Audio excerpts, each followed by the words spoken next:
a ideia, né, dessa minha apresentação hoje é mostrar uma situação que, na realidade prática, né, das empresas, ela acontece. As empresas, muitas das vezes, elas estão na posição de contratante e também estão na posição de contratadas. Eu preciso fazer alguns esclarecimentos de ordem assim, das premissas, né, e dos pontos de partida que a gente está tendo aqui. A gente está falando, em primeiro lugar, dos contratos empresariais. E eu sei que aqui no nosso webinar, e a proposta era exatamente essa, era que o nosso público, embora a gente tenha colegas aqui assistindo a gente, isso muito nos honra, mas a ideia era falar com um público também que não tem esse instrumental, né, da linguagem jurídica, então muitas das vezes eu vou tentar decodificar, né, esse alfabeto, né, essa linguagem jurídica. E assim, existe tudo no direito tem uma grande discussão, mas de um modo bastante sintético, a gente pode assumir que contratos empresariais são aqueles que são celebrados entre empresários. Existem algumas exceções com relação a isso, né? Por exemplo, os contratos em que, muito embora seja uma empresa celebrando com uma outra empresa, mas quem está contratando um serviço considerado, ou está numa relação, melhor dizendo, considerada de consumo. Também tem uma grande discussão sobre se empresas são consumidoras, não são consumidoras, mas enfim. E existem também os contratos que são bastante regulados, que é o caso dos contratos, por exemplo, de planos de saúde, né, e que são contratos de adesão. Esses contratos a gente acaba escapando um pouco deles nessa nossa fala daqui de hoje, porque os contratos empresariais eles têm um pressuposto, que é o que eu coloquei aí, né, da paridade dos contratantes. A gente sabe que existem empresas de grande porte, de pequeno porte, de médio porte, e que elas se relacionam, se interrelacionam, mas existe um pressuposto de que esses contratos celebrados entre empresários são contratos paritários, porque existe também um pressuposto que o empresário ele conhece o seu negócio. Eu estou aqui trazendo de forma sintética grandes discussões sobre conceitos tanto dos contratos empresariais quanto do que seja empresário, mas existe um pressuposto de que o empresário é aquele sujeito que ele conhece o seu negócio, ele domina o seu negócio, ele pode ser de pequeno porte, ele pode ter lá um estabelecimento onde ele conserta sapatos e ele se vinculou ao regime empresarial, mas ele conhece tudo sobre consertar sapatos. Então, se considera que esses contratos são paritários, mas a gente sabe que, na prática, existem contratos em que o poder econômico é exercido de forma abusiva e essas situações acabam sendo levadas ou ao judiciário ou à arbitragem. Bom, um outro contrato também, só para lembrar aqui, que fica fora desse nosso escopo, é o contrato societário, ou seja, o contrato social, porque ele é um contrato de uma dimensão interna, né? Ou seja, ele é o que disciplina o funcionamento da sociedade empresária, da empresa. Então, a gente não está tratando dele aqui, a gente está tratando da relação entre empresários através de um contrato. Bom, ditas essas premissas, eu fiz aqui, eu tive a ideia de fazer alguns lembretes que são importantes a gente considerar a partir dessas premissas. Quando a gente fala em contratos empresariais, mais do que nunca se torna importante a referência de que todo contrato traz uma função econômica. Isso não apenas nos contratos empresariais, é importante até trazer isso aqui, mas nos contratos empresariais, sobremaneira. Então, ninguém vai contratar no âmbito empresarial pelo prazer de contratar, de assinar um documento. As pessoas vão contratar porque aquele contrato vai disciplinar uma atividade, um conjunto de obrigações e desempenhar uma função econômica. E é por isso que a gente diz que os contratos eles estão nas tramas do tecido das relações econômicas, né? Eles estão na base das relações econômicas, formando esse emaranhado de relações que fazem a economia movimentar. Uma outra questão também, e aqui eu estou querendo chamar a atenção para um aspecto, de que nem todo contrato é celebrado numa perspectiva formal, tá? Então, existem contratos que se dão até de forma colaborativa ao longo de muitos anos, sem qualquer documento escrito sobre aquela relação.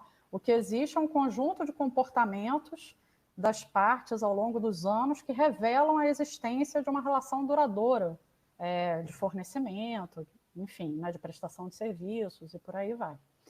Mas ninguém contrata, e aqui eu estou falando principalmente do contrato na sua forma escrita, se a pessoa não acredita que ela vai ficar melhor sem o contrato. Se ela acha que ela vai ficar melhor sem um contrato formal, ela vai ficar sem esse contrato formal.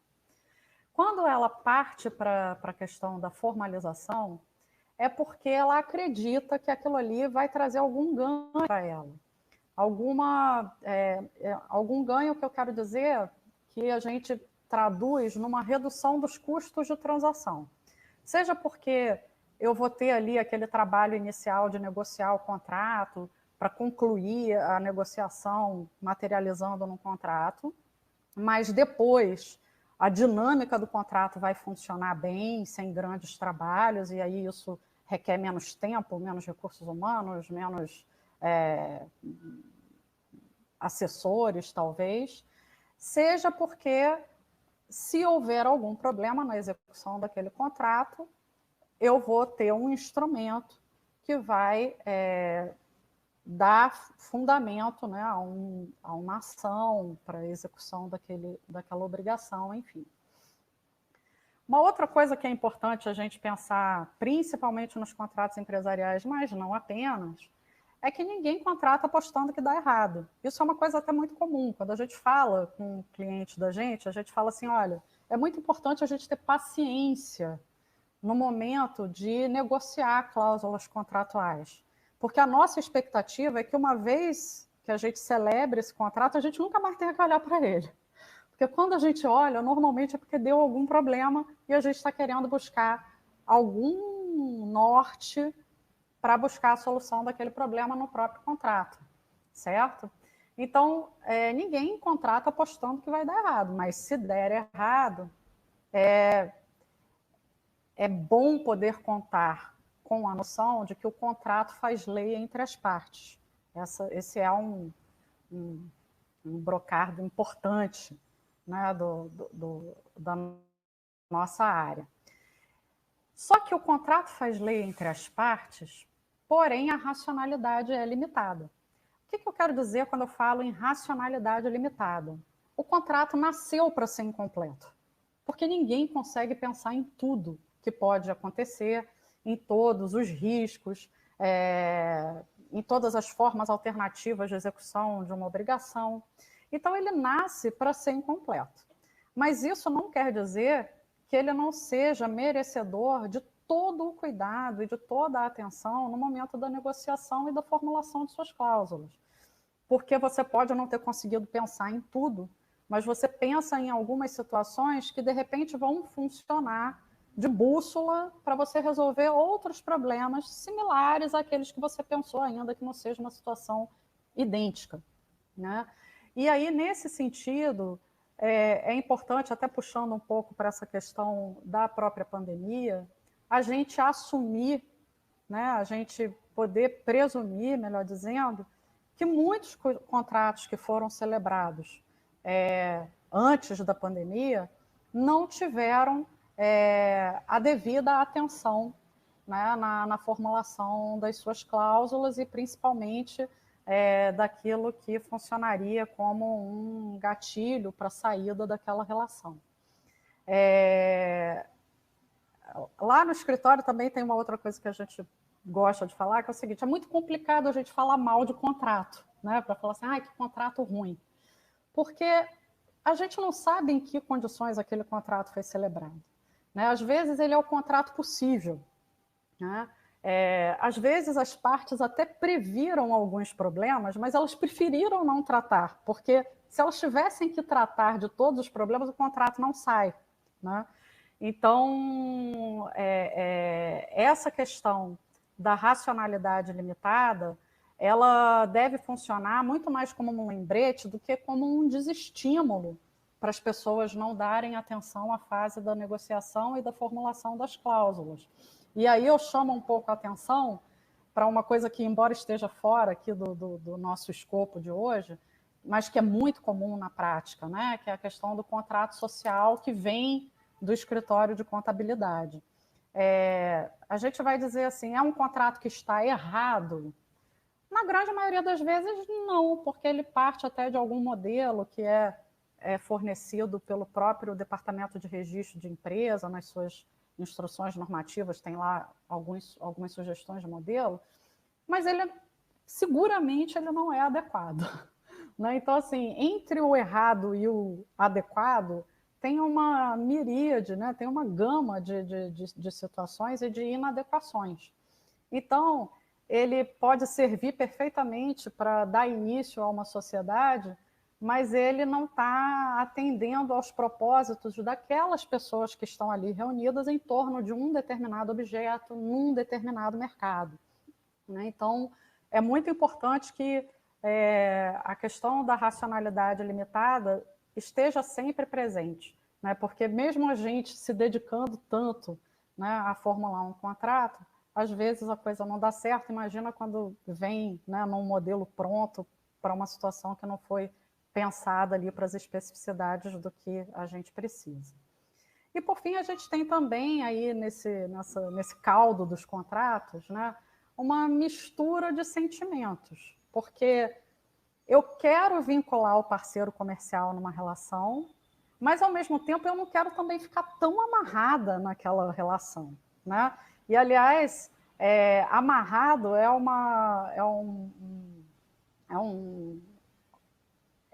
uma expressão muito utilizada quando se quer falar de contrato, né? Fala assim, porque aí eu deixei tudo muito amarrado. É horrível isso também, porque o amarrado dá uma sensação de que você não tem como sair, que aquilo é uma prisão.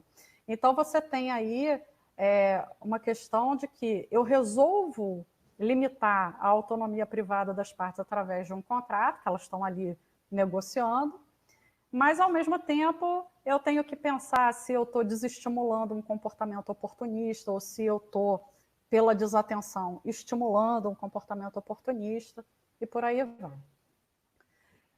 E aí, já puxando a questão mesmo, na questão da pandemia, é bom lembrar também de algumas coisas. A pandemia, tal como a gente está vivenciando, ela nos é inédita. Né? Assim, a minha geração, a geração da minha mãe, não viveu isso. Né? Mas eventos que tragam essa instabilidade não são inéditos. Né? O mundo já passou por grandes guerras mundiais, já houve outras situações de pandemia, como a gripe espanhola, né, que tem uma estimativa de óbitos espantosa mesmo para os dias atuais, né, de 50 milhões. E a gente tem outras pandemias mais recentes e que não tiveram a mesma abrangência, nem o mesmo nível de contágio. De modo que ela nos é inédita, mas a instabilidade que ela está gerando não é exatamente inédita no mundo. Né? Um outro aspecto que é também muito importante de trazer aqui como premissa para a gente ter sempre em mente é que o direito, dentre outras coisas, ele deve ser visto como também um processo de adaptação social.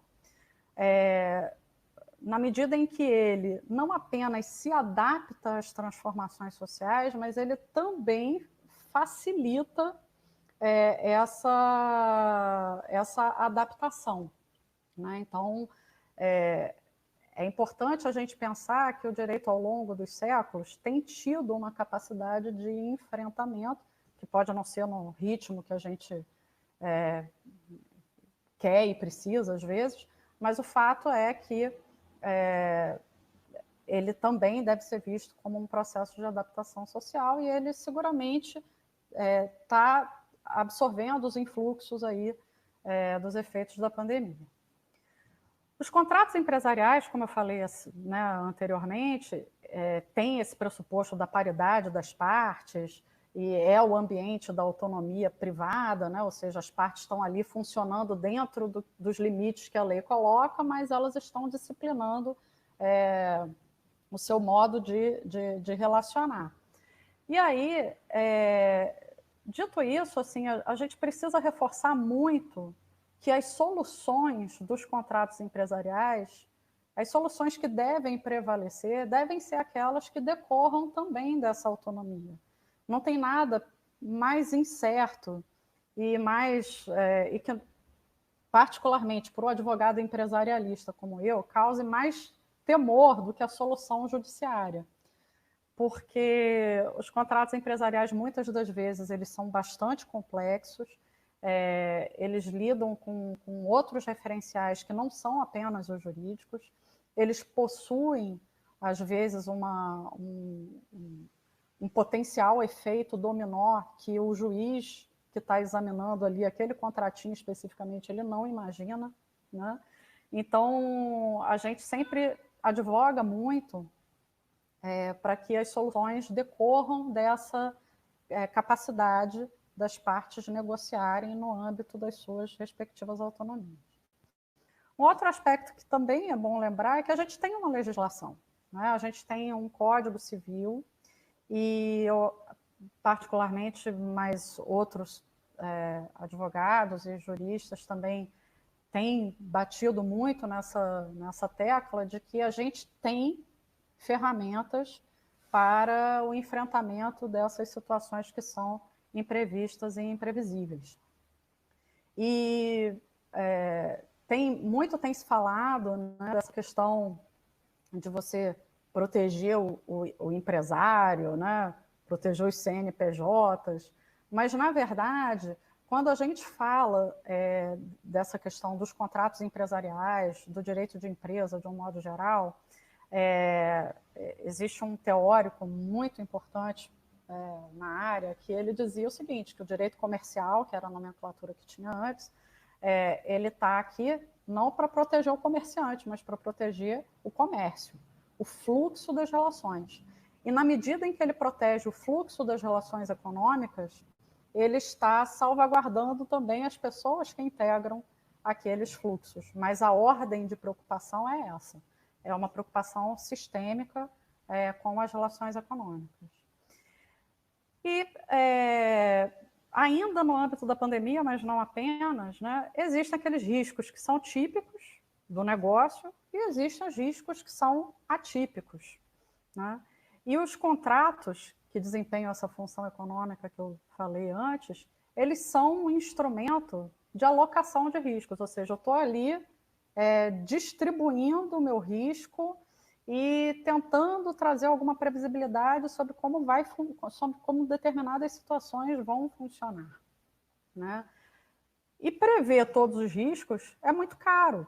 Né? Eu falei um pouquinho antes que, às vezes, a gente deve evitar falar mal de contrato, porque, às vezes, ele é o contrato possível e, às vezes, as partes sabem que determinada situação pode ser um problema, mas elas sabem que, se elas forem discutir aquilo ali no momento da negociação, o contrato não sai, porque o risco é tão grande que, às vezes, é melhor você até não apostar no negócio. Então, e isso, para o empresário, é a vida dele, né? É o tempo inteiro ele está medindo risco, oportunidade, ônus, bônus, né? São essas decisões que fazem ele empreender.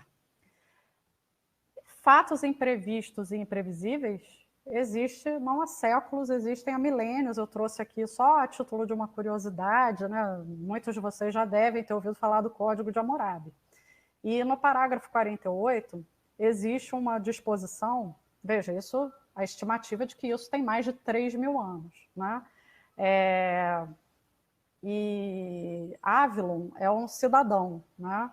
E se ele tem sobre si uma dívida, Haddad é o deus da tempestade babilônico, né? Então, e Haddad inundou seu campo, ou a torrente carregou, ou por falta de água não cresceu grão no campo, naquele ano ele não dará grão a seu credor, umedecerá a sua tábua, que era o contrato, e não pagará juros daquele ano. Então, assim, a gente tem aqui uma situação que trata de um imprevisto, né, e que hoje sequer é considerado imprevisto. Se a gente for pensar em contratos de safra, a gente sabe que tem ano que é bom, tem ano que não é, e aí as pessoas contratam hedge para se precaver das perdas, ou sofrem as perdas, porque às vezes a operação de hedge é muito cara, né, e tocam o barco.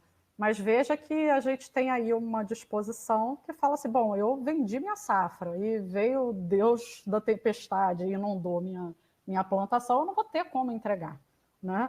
Então aí isso autorizava a você molhar lá a sua plaquinha de argila, a pagar, né, a contratação e não pagar os juros daquele ano. Então, é interessante a gente pensar que há pelo menos 3.000 anos a gente está pensando em como lidar com fatos imprevistos e imprevisíveis. E isso se cristalizou na nossa legislação. Logo que os primeiros efeitos da pandemia vieram à tona, muito se falou, e ainda muito tem se falado, e eu acho que precisa se falar mesmo, cada vez mais, sobre as possibilidades de você se desaver de um contrato, né? E, de fato, existem várias disposições, né, no próprio Código Civil que tratam dessa possibilidade de você ou não sofrer os efeitos de você ter descumprido a sua obrigação, que é o caso, por exemplo, do caso fortuito da força maior, ou de você buscar, em razão de um fato superveniente, por exemplo, né, a resolução do contrato porque ele ficou excessivamente oneroso para você e extremamente vantajoso para outra parte, né? Ou porque a situação trouxe uma impossibilidade de você entregar um determinado produto que você tinha se obrigado a entregar. Enfim, existem aí alguns exemplos de dispositivos que autorizam, seja pela via do judiciário, seja pela simples ocorrência, né, do caso fortuito, por exemplo, a não cumprir o contrato ou a buscar uma revisão dos seus termos, né? E, sem dúvida nenhuma, esses dispositivos são importantes, porque em várias situações, de fato, a gente vai ter aí casos em que eles são aplicáveis e que as partes precisam ter uma relativa segurança jurídica de que o sistema socorre elas. Mas eu acho muito importante a gente falar dos dispositivos que reforçam os vínculos. É claro que ninguém deve se matar para cumprir um contrato, né? Mas eu acho que a gente deve pensar muito na importância sistêmica do cumprimento dos contratos. Volto a uma situação volta a uma fala minha anterior aqui, né, de que o mesmo empresário que contrata e quer resolver seus contratos, quer pôr fim aos seus contratos, é o que teme que rescindam os contratos dele, né, para usar uma linguagem mais conhecida de todos. Então, a gente precisa reforçar a importância que o cumprimento dos contratos desempenha no sistema. Não apenas para falar de economia, porque não existe economia sem pessoas, isso aí é certo. Mas essas pessoas vivem num ambiente, num ordenamento e num sistema que precisa de confiança, né? E sem sombra de dúvidas, a gente tem que a grande maioria dos segmentos foi afetada pela pandemia de Covid-19. Né? Eu não fiz nenhuma pesquisa, portanto, eu estou falando aqui como leitora, né, do noticiário econômico, mas a gente sabe que determinados setores não foram afetados, ou que foram afetados muito pouco. E aí a gente precisa, né, realmente evitar que uma situação seríssima como a que estamos vivendo funcione também como um passaporte para uma conduta oportunista. O que eu quero dizer com isso? Ora, aquele contrato já não me interessava tanto assim, ou ele tinha se revelado não muito interessante ao longo da sua execução. Veio a pandemia, o que eu vou fazer? Eu vou me livrar desse contrato. Né? As coisas não podem ser assim. A gente precisa, e esse é um aspecto importante, demonstrar que a gente de fato foi afetado pela pandemia na hora de descumprir um contrato. Não basta a gente juntar as notícias de jornal, se, por exemplo, eu estou falando de uma sociedade que explora o ramo sucroalcooleiro, porque não tem setor mais vibrante da economia no momento do que o setor sucroalcooleiro. Né? Então, ou um dos setores, né? Para não ser leviana. Então, a gente precisa ter muito essa dimensão, né? De que o cumprimento dos contratos é importante. E o artigo 113, por exemplo, fala da importância da boa-fé, das práticas de mercado, do comportamento das partes ao longo da relação contratual, no sentido de reforçar o vínculo que foi estabelecido entre elas. O artigo 187, por exemplo, fala da questão do abuso de direito, ou seja, eu sou contratante, eu tenho um direito ali a ser exercido ali no âmbito daquela relação, mas eu exerço de forma abusiva, né? E isso se configura num ato ilícito. O artigo 421, né, que fala da função social e que nos contratos empresariais é acrescida aí pela questão da função econômica, a intervenção mínima do Estado nas relações contratuais e da excepcionalidade da revisão dos contratos. E aí eu vou ler muito pouco artigo aqui, mas eu vou pedir licença aqui para vocês para ler o artigo 421A, que diz assim: os contratos civis e empresariais presumem-se paritários, como eu disse para vocês lá no início, e simétricos, ou seja, uma igualdade das partes, até a presença de elementos concretos que justifiquem o afastamento dessa presunção, ressalvados os regimes jurídicos previstos em lei especial, garantindo também que... Aí tem algumas questões aqui, mas o que eu quero destacar é que, primeiro se fala da questão da excepcionalidade dos pressupostos de revisão e de resolução de contratos, que eles devem seguir parâmetros objetivos. Se fala da questão da alocação de riscos, que eu já tinha tocado aqui com vocês, ou seja, a alocação de riscos definida pelas partes deve ser respeitada e observada, e a revisão contratual ocorrerá de maneira excepcional e limitada. E aí vocês podem falar assim, mas Irena, essa é uma situação excepcional. Não tenho dúvida, a situação é absolutamente excepcional. Mas o fato da situação ser excepcional não nos autoriza a fazer uma tábula rasa e assumir que aquela parte deve estar dispensada. A gente tem que pensar muito nas questões de proporcionalidade, né? de buscar uma solução equitativa, né? Ou seja, que busque ali algum critério, né, que seja observável e controlável, né, para essas revisões. Por fim, o artigo 422 fala da boa-fé, e boa-fé objetiva não é a minha intenção, eu celebrei o contrato de boa vontade. Não, boa-fé objetiva é cumprir o contrato. Né? Eu vou seguir aquilo que eu me propus no desenho daquela relação.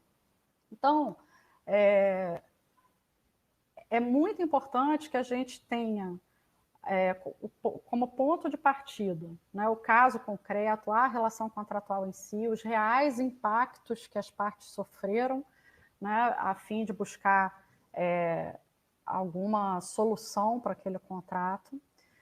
Logo, a gente está falando de microeconomia, né, ou seja, aquela relação ali entre empresários, um empresário com o outro, mas sem perder de vista que esse conjunto de relações microeconômicas formam um macro, né, e que pode sofrer impactos muito sérios a partir de decisões judiciais, por exemplo, que não tenham critério, porque o que a gente vê é que tem tanto critério que, na verdade, não tem nenhum, né, para redesenhar as novas relações contratuais. Bom, eu trouxe aqui alguns exemplos, porque desde o início a gente fala, né, não se trata de avaliar aqui nos painéis situações muito específicas. Mas, por exemplo, a locação não residencial, que é o nome que a lei dá àquilo que o mercado chama de locação comercial. Né? Veja que situação. Você tem um restaurante, esse restaurante foi impedido de funcionar durante a pandemia. A gente tem aí, sem sombra de dúvida, que o proprietário do imóvel ele tem um direito de crédito contra o dono desse restaurante que aluga o imóvel dele. Mas, ainda que o imóvel não esteja deteriorado, ou seja, a deterioração do imóvel não é o que impede o uso do imóvel, o imóvel está inapto para ser usado, porque houve uma norma do poder público que impede o uso daquele imóvel. Então, é razoável não pagar o aluguel, pagar zero, pagar uma proporção, né?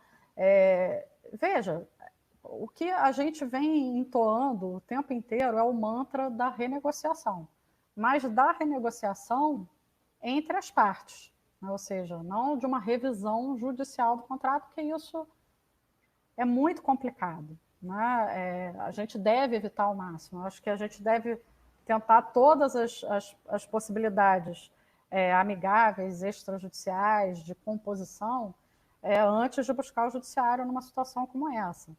Mas, por exemplo, uma doutrina mais antiga e clássica, muito importante para a gente no direito, chegou a referir casos como as questões vinculadas à locação de imóveis que não puderam se materializar. Né? E aí se falava, bom, o contrato deve disciplinar, mas se o contrato não disciplina, a gente deve adotar algum regime de proporcionalidade. É claro que a gente está falando aqui de alguns meses, então é razoável também a gente achar que o proprietário do imóvel fique com locação zero. De que maneira, até que ponto, eu perdi clientes, eu perdi contratos de fornecimento, eu estou tendo que me adaptar. Existem várias situações que vão demandar e que vão fundamentar esse processo de negociação. Né? O que eu quero dizer é que a gente está aqui diante de uma situação que não existe exatamente uma solução pronta para uso vinda da legislação. Mas a legislação tem elementos que nos permite trabalhar em direção a uma solução. A questão dos shopping centers, né, que também muito se fala. A gente sabe que shopping center, inclusive, exerce de forma abusiva, muitas das vezes, a sua posição contratual nas situações normais. Ocorre que, com o fechamento dos shopping centers, a gente tem a morte, ainda que temporária, de um modelo de negócio. Não é simplesmente um imóvel que eu alugo, né? Eu estou num modelo de negócio através de um contrato de locação de shopping center em que eu tenho publicidade, em que eu tenho ações promocionais, em que eu tenho segurança, em que eu tenho uma série de elementos que compõem aquele contrato e que eu não tenho mais como usar, né? Então, muito se falou se os shopping centers poderiam continuar cobrando, né? A gente mesmo lá no escritório fechou um posicionamento, né, de que aquela taxa que se paga, né, de publicidade não deveria ser cobrada e que, sem sombra de dúvidas, o aluguel teria que ser revisitado, né? Agora, por outro lado, e aí já voltando a bola para outra face dessa moeda, que é a dos empresários de shopping centers e não dos lojistas, existe uma estrutura que está a serviço do lojista ali.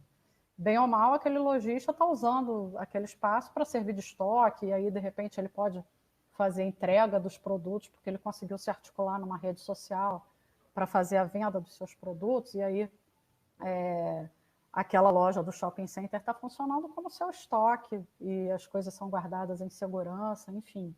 Então, é uma situação em que a gente dificilmente vai ter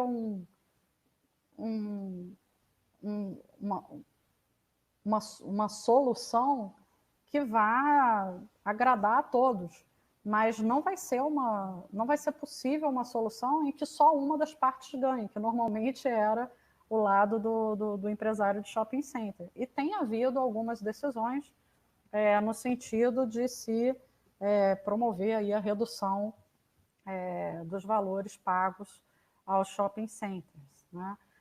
Com relação às academias, né, a gente tem situações, as academias foram impedidas de funcionar, embora tenham entrado aí numa lista de atividades essenciais, mas essa questão dessa lista é sempre muito controversa.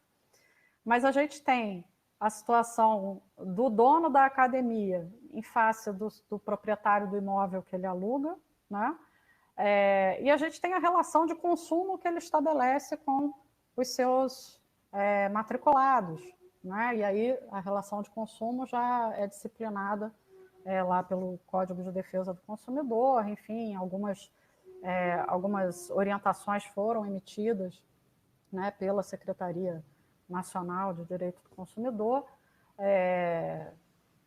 que endereçam, né? Ou seja, eu posso postergar, eu posso ter pago agora e uso depois, enfim.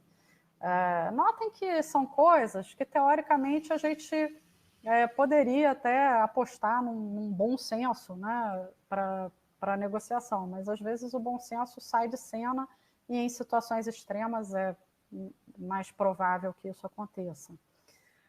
Fornecimento de suprimentos e equipamentos de área de saúde, né, ou seja, o sujeito comprou antes da pandemia num preço, aí chega aqui com um dólar completamente desbussolado, já estava alto, ficou mais alto ainda, ou então ele não recebeu porque o seu importador não cumpriu a entrega em razão da alta demanda mundial e a política de preços ter variado, né? Então você vai ter uma série de situações.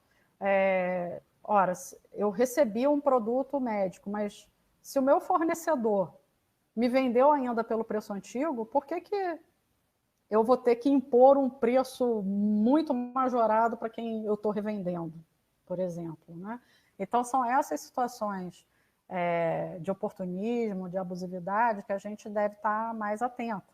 Mas volto a dizer que é muito importante que a gente faça um esforço coletivo em prol do cumprimento dos contratos. A gente tem também as situações das escolas e das instituições de ensino superior. E aqui a gente tem uma variedade de comportamento dessas unidades econômicas, né? Porque a gente tem instituições de ensino que se readequaram, que estabeleceram plataformas mais estáveis para continuar na prestação dos seus serviços, e a gente tem instituições que funcionaram de uma forma absolutamente mambembe, né? Impondo aos professores que utilizem seus próprios recursos, e aí cada um usa né? Um professor usa Duo, outro usa Zoom, o outro usa live do Facebook, live do Instagram, não tem uma metodologia, não tem uma coordenação, né? Então, é muito complicado também a gente dizer que toda instituição de ensino necessariamente tem que reduzir o valor da sua mensalidade e tal, porque o serviço está sendo deficitário, né? Tem que se avaliar, é por isso que eu sou um pouco reticente também com certas generalizações de, por exemplo, parece que há uma ação civil pública aqui na Bahia, com relação às instituições de ensino, porque são situações variadas, realmente. Bom, e como essas, tem tantas outras, né? Pessoal, assim, eu diria que a grande pedra de toque da gente aqui existe um dever de renegociar? Assim, também tem muito se falado disso, né, se existe esse dever de renegociação. Eu digo a vocês o seguinte, tem jurista que pensa que sim, tem jurista que pensa que não.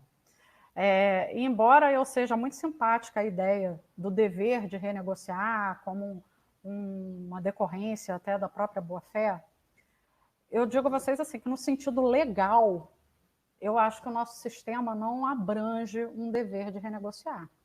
O que a gente pode dizer é que determinados contratos, inclusive, já trazem no seu conteúdo uma cláusula de adaptação das circunstâncias, né? Ou seja, existe lá, normalmente essa cláusula tem o nome de reequilíbrio do contrato, né? Em que as partes dizem que se houver uma variação muito grande das circunstâncias do contrato, que elas vão de boa fé usar os melhores esforços delas para renegociar o contrato. Mas o nosso sistema, eu entendo que ele não contempla. Ele contempla determinadas questões, até de artigos que a gente já passou aqui, e que passam necessariamente pelo judiciário. E aí eu até acho que, assim, tem uma leitura que se faz que é a seguinte: bom, mas se eu posso ir ao judiciário pedir a resolução do contrato, ou seja, o fim do contrato, eu posso pedir a renegociação. Claro, pode. Quem pode o mais, teoricamente, pode o menos. Mas a gente deve, na verdade, considerar que o dever de renegociar é um dever de coerência, na verdade. Ele não é exatamente um dever legal. Ou não necessariamente, né, porque eu não sou dona da razão, ele não necessariamente é um dever legal, mas ele é um dever da racionalidade. O momento manda isso. E a comunidade jurídica, de um modo geral, tem muitos desafios pela frente. Os juízes têm desafios, os árbitros em processos de arbitragem têm muitos desafios pela frente, os advogados têm muitos desafios. Eu já fui professora de uma disciplina de ética, e eu gostava muito de dar ênfase aos meus alunos na época de que os advogados deviam conhecer um comando que tem no Código de Ética, que se diz que o advogado deve estimular ao máximo a composição, né? E parece que os nossos cursos jurídicos, eles apostam na linha contrária, né? Na linha do litígio, né? Enfim. E a gente está nesse caldo. E esse é um desafio também para os advogados. Já me encaminhando aqui para o encerramento, eu já estou percebendo, né? Eu gostaria de, primeiro, indicar que a pandemia era imprevista e imprevisível até março, tá? Agora, a gente tem que considerar ela na elaboração dos contratos e na revisão dos contratos que a gente tem no nosso giro, né, negocial. Então, é um momento de revisão de cláusulas de contrato, até para tentar antecipar situações, porque a gente não está livre de interrompe quarentena e depois tem que restabelecer uma outra medida restritiva, bem como também nós estamos livres de outras pandemias. Infelizmente, eu acho que a presença dessa sinaliza para a gente que existem outras possibilidades aí. E, por fim, eu queria comentar brevemente, juro que é breve, o projeto de lei 1179, que foi aprovado. Ele foi aprovado já tem mais de 2 semanas, está se encaminhando para a segunda semana de aprovação do substitutivo que foi votado na Câmara. O Senado encaminhou no dia 21 de maio, salvo engano, para sanção presidencial, mas ele ainda não foi sancionado, portanto, não foi publicado, não virou lei ainda, que é o regime jurídico e transitório das relações de direito privado. Primeiro, grande vantagem desse projeto de lei, ainda que eu acho que ele tem vários problemas, é que ele não se propõe a trazer mudanças definitivas na legislação. Né? A gente teve medida provisória que mudou definitivamente artigo do Código Civil, me preocupa um pouco isso. Então, é temporário. Agora, considerando as soluções que foram apontadas ali no âmbito dos contratos paritários particularmente, eu tenho sérias dúvidas se as soluções que estão ali são adequadas. E aqui a minha última licença para ler, eu trago esses artigos 6º e 7º da lei, mas eu até nem vou ler. O que eu quero sinalizar para vocês é o seguinte: o artigo 6º, ele diz que as consequências decorrentes da pandemia não terão efeitos jurídicos retroativos. Agora, veja, assim, existe uma data que é colocada no projeto de lei, que, salvo engano, acho que é 12 de março, e que é uma data arbitrária. A gente sabe, é 12 de março, como podia ser 15 de março, como podia ser 25 de março. Mas o que me chama a atenção é que, mesmo antes de 12 de março, mesmo antes das primeiras medidas restritivas que a gente enfrentou aqui, determinados segmentos econômicos aqui já sofriam os efeitos da pandemia. Né? Notadamente, quem trabalha com importação de insumos da área de saúde já estava sofrendo os efeitos da pandemia. Então, como é que eu digo que as consequências da Covid-19 não retroagem para antes do período que esse projeto de lei, que foi encaminhado para sanção, está estipulando? E a outra coisa que traz preocupação é o artigo 7º. O artigo 7º, ele diz, ele cita uma série de artigos. Né? Um desses artigos, por exemplo, é o artigo que trata do caso fortuito da força maior, que autoriza você a não cumprir o contrato por fatos que não decorreram da sua vontade, que eram incontornáveis. E aí ele diz assim: não se consideram fatos imprevisíveis, porque o fato imprevisível está na base de todos esses artigos que ele cita aqui no artigo 7º, o aumento da inflação, a variação cambial, a desvalorização ou a substituição do padrão monetário. E aqui ele foi muito além do que o Código Civil dizia, né? Porque, ou diz, melhor dizendo, e continua dizendo, porque, veja, um dos efeitos diretos da pandemia é a variação cambial. Outro efeito que decorre da pandemia é o aumento da inflação. Então, assim, me pareceu desarrazoado você excluir esses elementos como algo que pode ser decorrente da pandemia e, portanto, não estariam aí no âmbito dessas licenças para não cumprir ou para cumprir o contrato numa condição diferente da ajustada. Eu termino por aqui, pedindo desculpas pelo excesso do tempo, e estou aqui, vou dar uma olhada. Marta, não sei se já selecionou aqui. Isso, temos aqui duas perguntas, Irina. Temos a pergunta do Maxwell. Ele pergunta que os contratos, de um modo geral, entre empresas, é importante o reconhecimento de firma de ambos, contratantes e contratado? Exemplo, aluguel de imóveis, prestação de serviço, mútuo e outros. Olha só, necessário pela legislação, nesses exemplos que você está indicando aqui, Maxwell, tudo bom? Não é, a lei não determina e, em alguns casos, não determina nem mesmo a forma escrita para esses contratos. Agora, em algumas circunstâncias, a gente avalia que é um a mais que traz um conforto para as partes que estão contratando. Mas se é necessário, não. Temos também aqui a pergunta do Uriel. Eu faço uma ressalva só com relação ao mútuo, desculpa. Não que seja obrigatório, tá? Mas como o mútuo, normalmente, ele acaba sendo destinado a produzir efeitos, não apenas entre mutuante e mutuário, mas, por exemplo, perante a Receita Federal, é interessante que o contrato seja contemporâneo, né, à época do mútuo realmente, e que se busque esse reconhecimento de firma, porque muitas das vezes a falta dele é utilizada para relativizar a autenticidade do documento.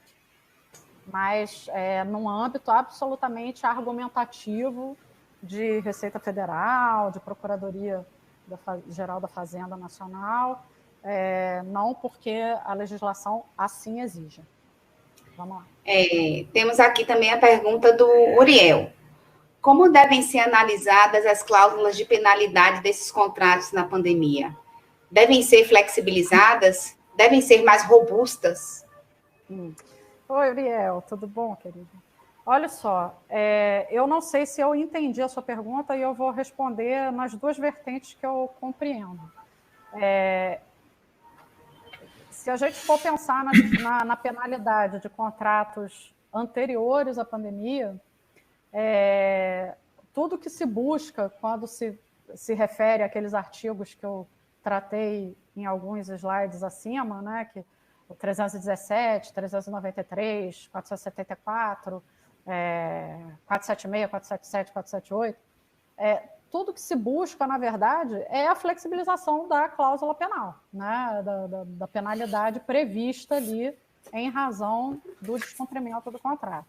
Agora, no contexto da pandemia, ou seja, a pandemia já como uma realidade posta, e você está fazendo um contrato novo, eu acho que a primeira coisa a se fazer é, primeiro,